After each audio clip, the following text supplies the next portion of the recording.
bodily features, the same opulence, the same ornaments, the same buildings, everything. Sarupya means to have the same form or features. Samipya means never to be far away, but always to be associated with the Supreme Lord. For example, just as we are sitting together, so one can associate with the Lord. This is called Samipya Mukti, the liberation of being nearer. Pure devotees, however, do not accept these various forms of liberation. They only want to be engaged in Krishna's service. They are not concerned with any kind of liberation.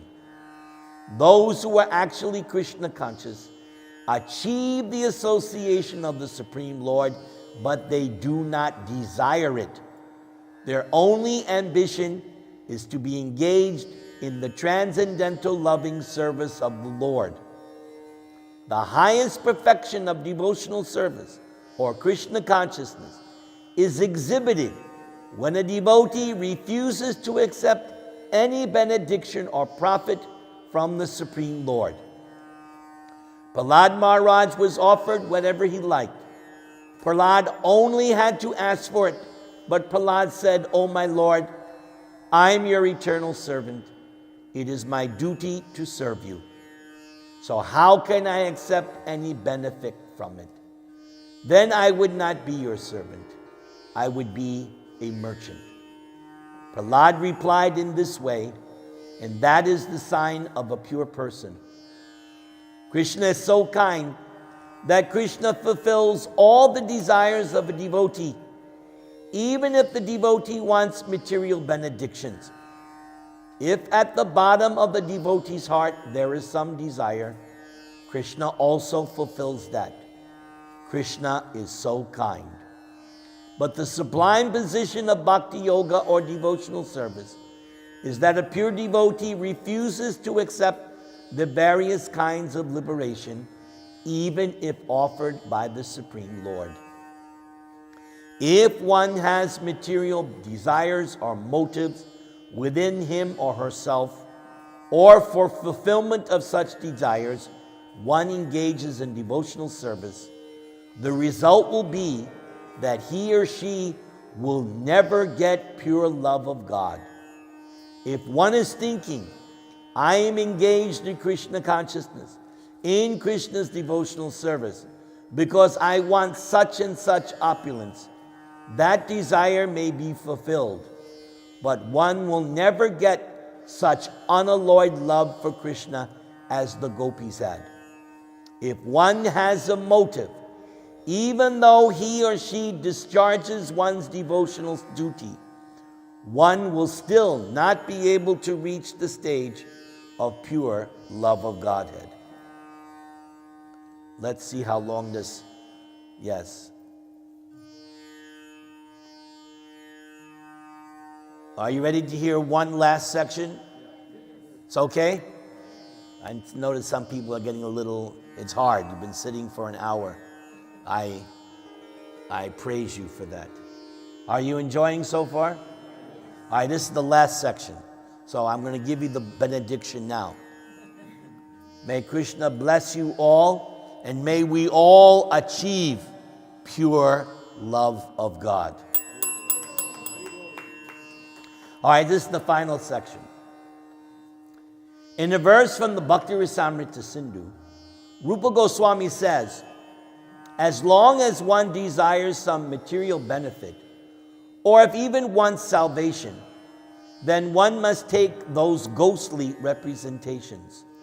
As long as that Maya exists within one's heart, how can one enjoy the spiritual bliss derived from pure love of Godhead? In other words, if one has material desires, or even a desire for salvation, he or she cannot attain pure love of God. Pure devotion is devoid of all desires. It is simply to render loving service for its own sake. There is a nice example in the life of Rupa Goswami. Rupa and his brother Sanatan were living separately in Vrindavan and going on with their bhajan, devotional service. Rupa was living in the forest, and so there was no facility for cooking nice food or begging from the village for a chapati to eat. Who likes chapatis? I love chapatis. I could eat chapatis every day, but unfortunately I don't get them every day. But we just heard that's a material desire. Prabhupada once said, even if you have a desire for one rasgulla, you don't get love of God. And that's what he's been saying here. You have to become free from all desires. Yes, even samosa, pakoda. Ugh. I got a long way to go. The other couple of months ago, someone asked, when did you become free from the bodily concept of life? I haven't. I still love my chapatis and pakoras and samosas. So I'm not free. But I know what I have to work towards. Rupa Goswami was the younger brother, and he thought, if I could get some foodstuffs, then I could prepare some nice dishes and offer them to Krishna and invite my elder brother. He had that desire. The next moment, a nice girl about 12 years old came and delivered an abundance of foodstuffs, milk, flour, ghee, etc. That is the Vedic system. Sometimes the householders present foodstuffs to mendicants and sages in the renounced order of life. Rupa Goswami was very glad that Krishna had sent so many things and that he could now prepare a feast. So he prepared a feast and then invited his elder brother. When Sanatan came, he was astonished. How you secured such nice things? You have prepared such a nice feast in this forest. How is it possible? So Rupa explained, in the morning I desired it, and by chance Krishna sent me all these things. A nice girl came and she offered it to me. And so he was describing the girl, very nice girl. Then Sanatan said, that nice girl is Radharani. You have taken service from Radharani, Krishna's eternal consort. It is a great blunder. So this is their philosophy. They would not accept service from Krishna. They simply wanted to render service. But Krishna is so clever that Krishna also wants to serve his devotee. So is there any better God than Krishna? After hearing this, why would I want to worship anyone else? This is the best concept of God, Krishna. The devotee wants to serve Krishna, and Krishna wants to serve the devotees. Krishna looks for an opportunity to serve his devotee. This is spiritual competition. A pure devotee does not want anything from Krishna. A pure devotee simply wants to serve Krishna, and Krishna also looks for the opportunity to serve his devotee. Krishna is always as anxious to please his devotee as the devotee is to please Krishna. This is the transcendental world. On the absolute plane, there is no exploitation. Everyone wants to serve. No one wants to take service.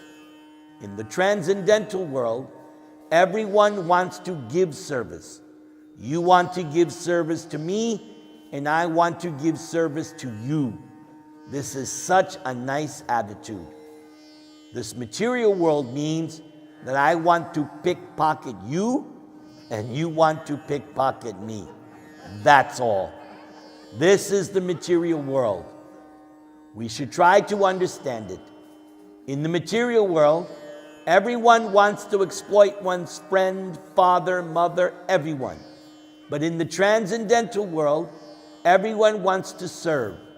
Everyone has Krishna as the central point of serving.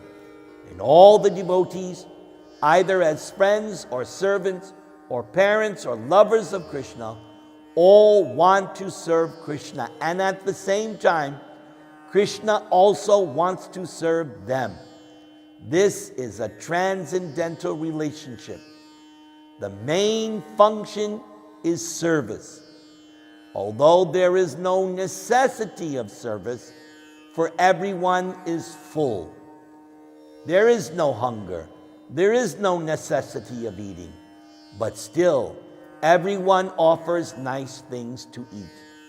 This is the transcendental world. Unless we attain the stage of simply serving Krishna or his devotee, we cannot relish the transcendental pleasure of service. If we have any motive, then that sense will never be awakened.